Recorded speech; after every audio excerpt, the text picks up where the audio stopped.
Dear student, today you have chosen to read about culinary skills. As you are aware, culinary is a term related to cooking, and as you are well aware, cooking requires skill and efficiency. Cooking is both an art and science.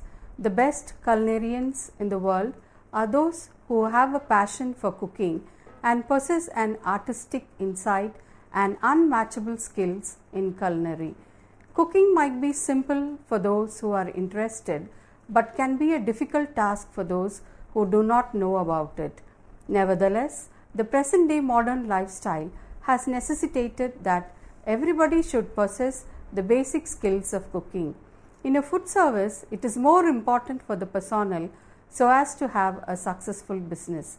So, with this brief introduction, let us move on to the lesson, and when you complete this, you should be able to know the related terms in culinary skills, how food can be made edible and presentable, view some videos which will help you to master the skills. Let us start by knowing what does the term culinary mean.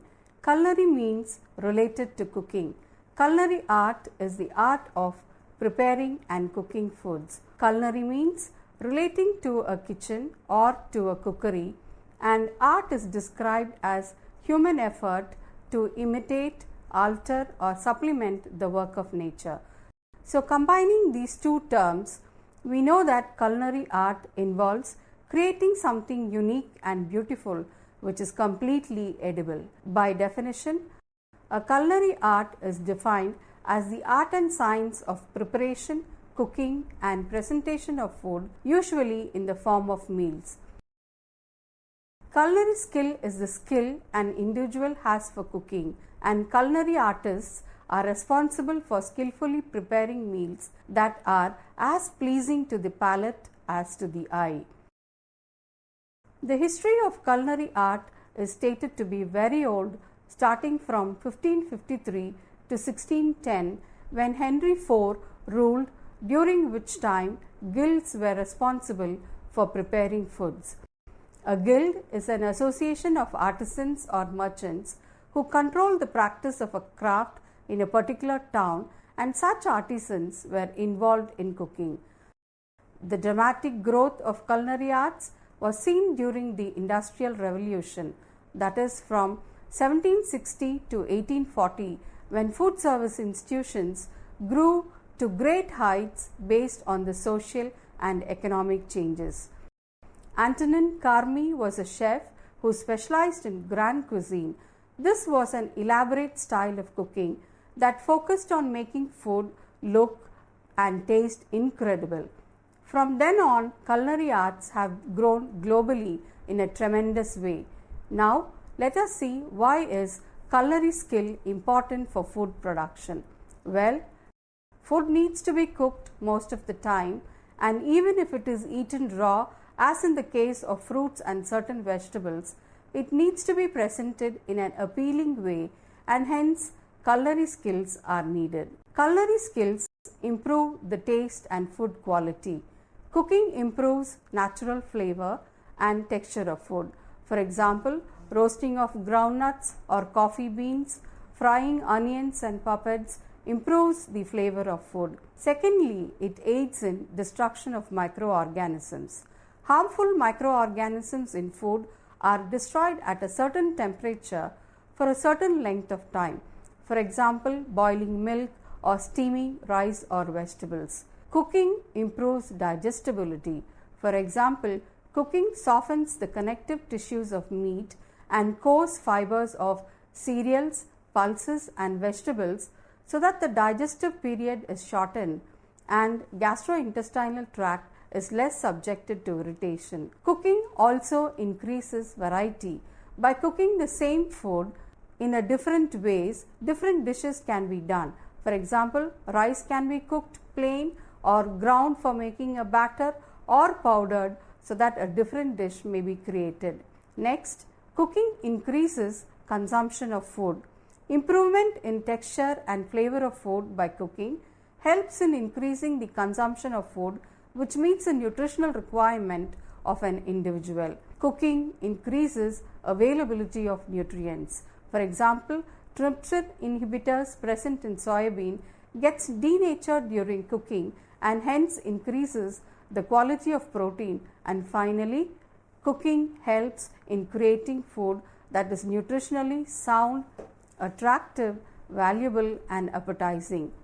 Now that you have known the importance of culinary, let us move on to learn the type of culinary skills. Culinary skills can be broadly divided into 1. The skills needed for pre-preparation, that is, getting the ingredients and food ready for production, and the second as the skills needed for the actual process of cooking or the production part. The pre-preparation skills involves a number of techniques like cleaning, peeling and so on.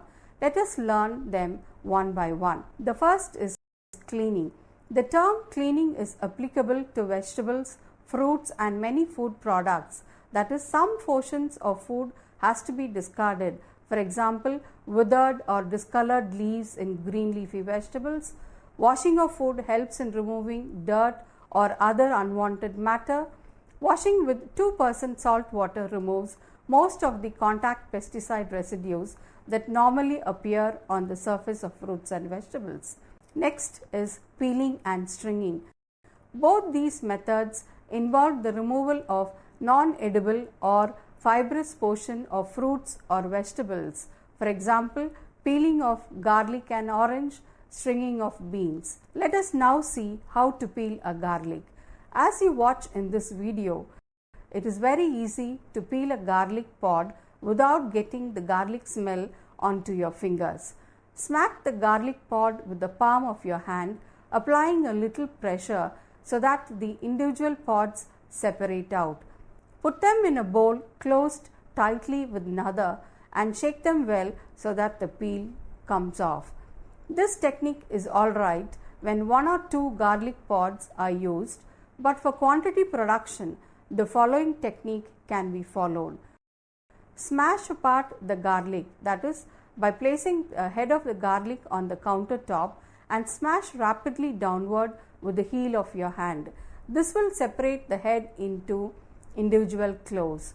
Place the flat of a wide knife blade over a single clove and smack the knife blade firmly with the heel of your hand, and the clove will be slightly smashed and easily separated from its skin. Next, let us see how to peel an orange. Insert the pointed tip of the knife into the skin of the orange at the top. Make a slice across the top of the orange to get started. Then continue by rotating the orange in your hand while you use the knife to cut off the peel in one continuous motion. Continue peeling the orange in a circular motion.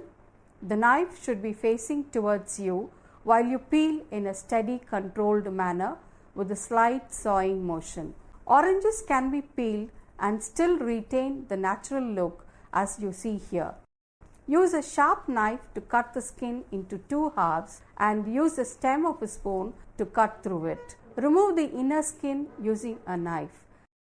Pre-preparation of food involves a lot of cutting skills. Food may be cut for dividing the food into smaller pieces, thus helping in easy cooking. The various cutting techniques are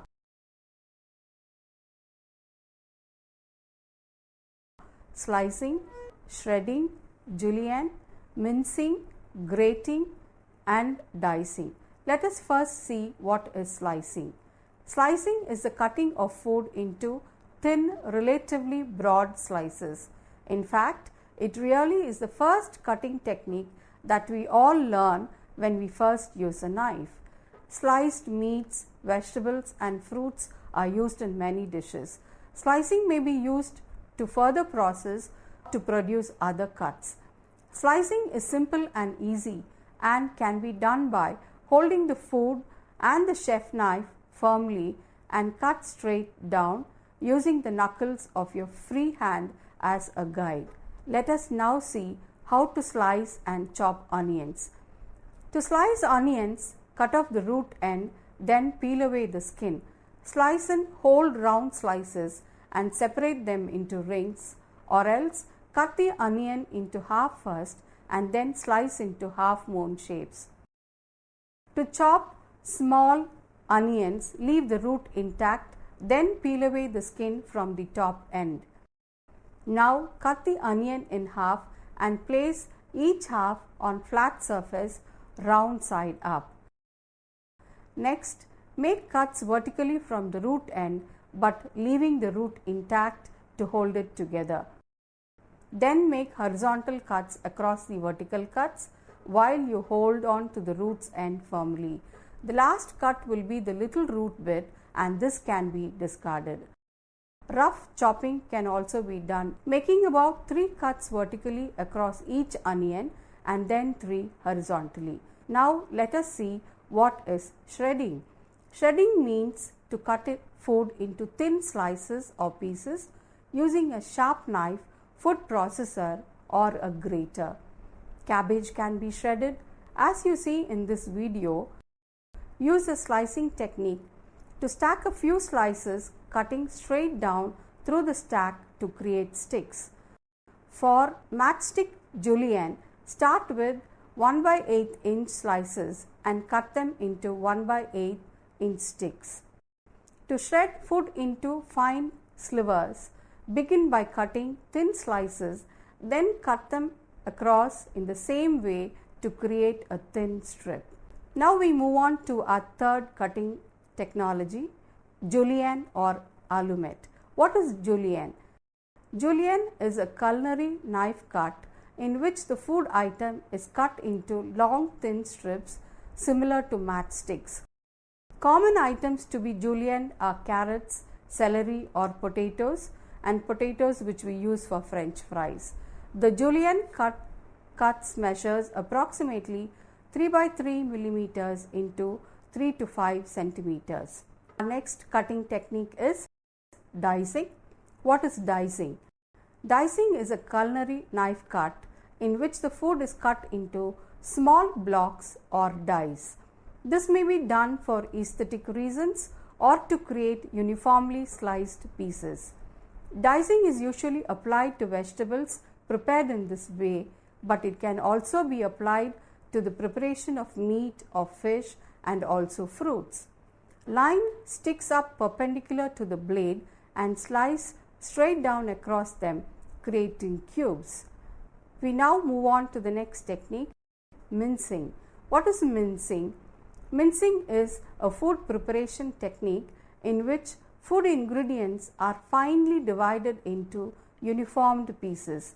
Minced food is in smaller pieces than diced or chopped foods and is often prepared with a chef's knife or food processor, or in the case of meat, by a specialized meat grinder.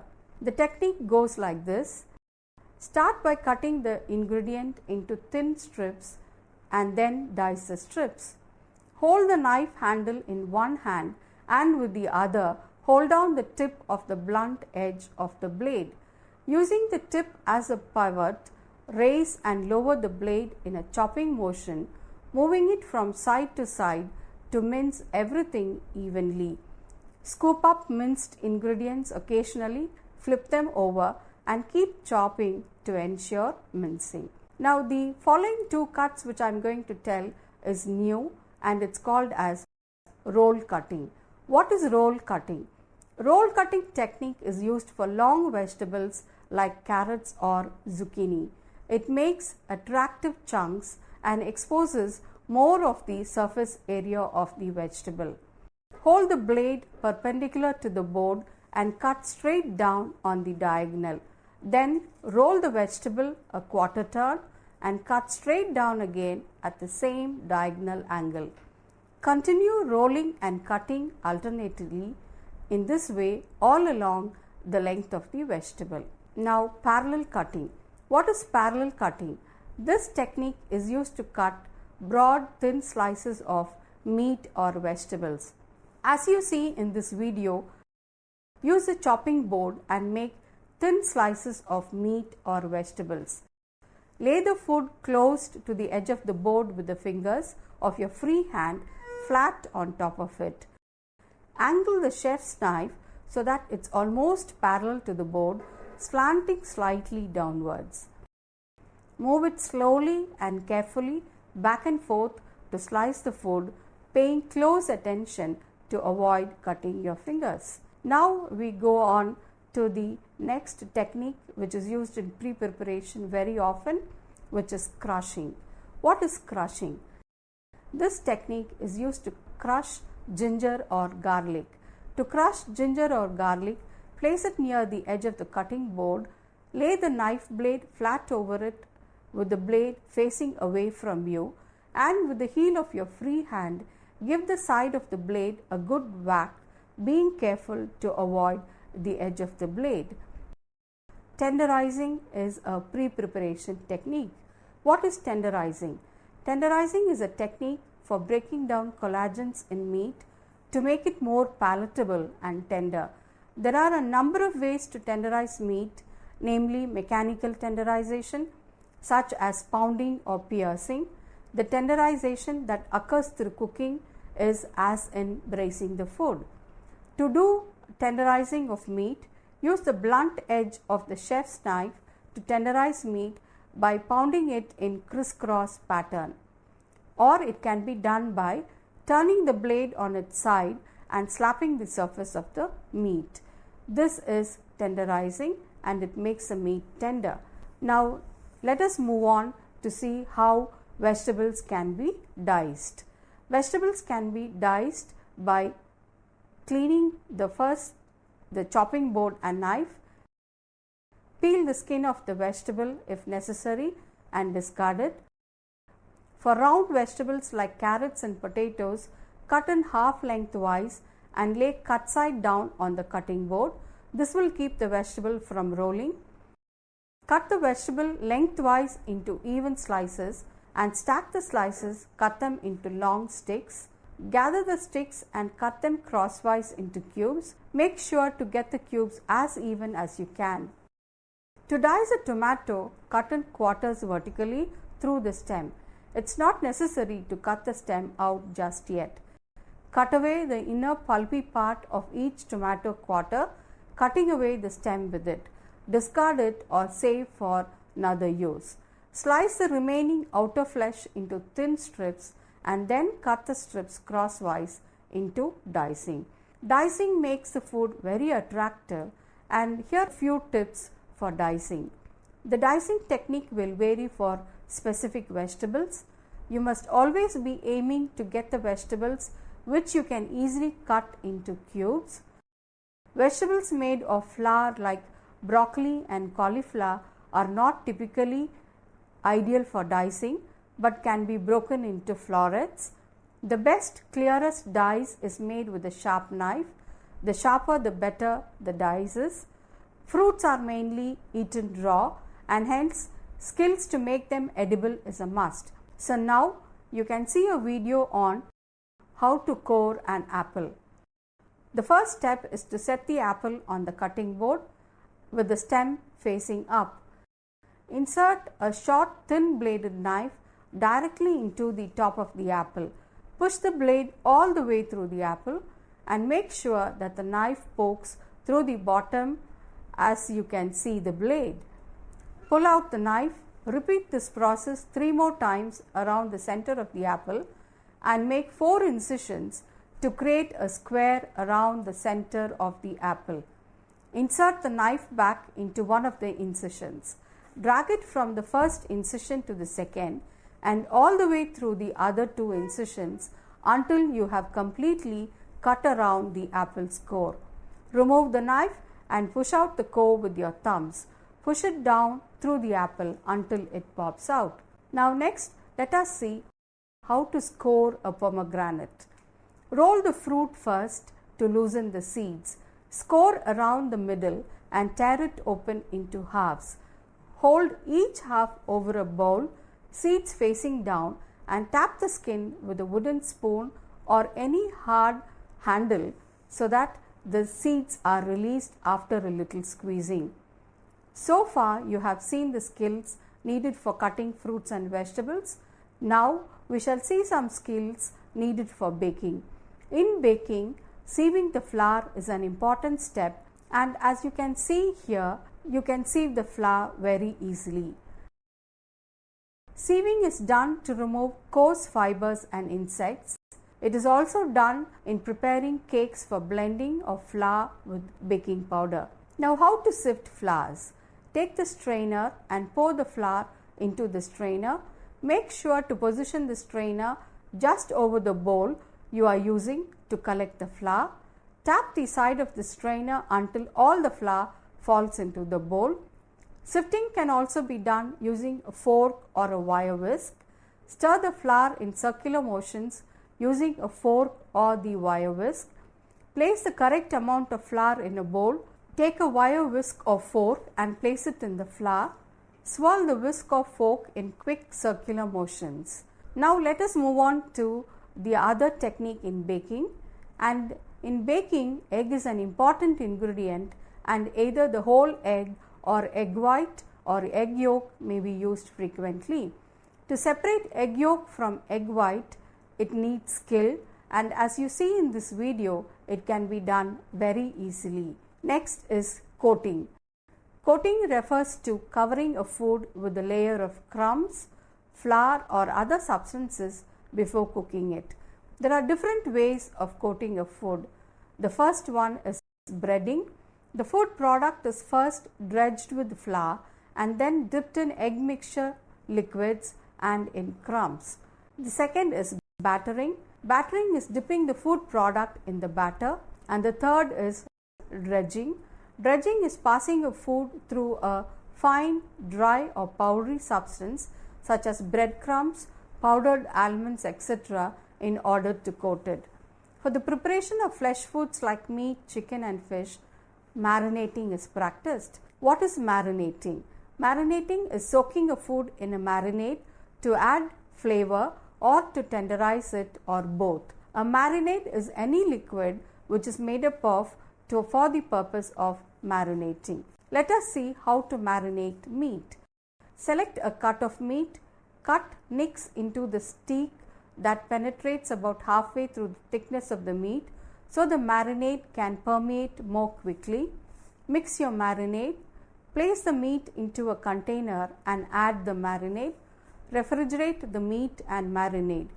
Put the sealed container in the fridge for 2 to 24 hours depending on the strength of the marinade. So far, you have learnt about culinary skills and how it is important in a food service to satisfy customer expectations.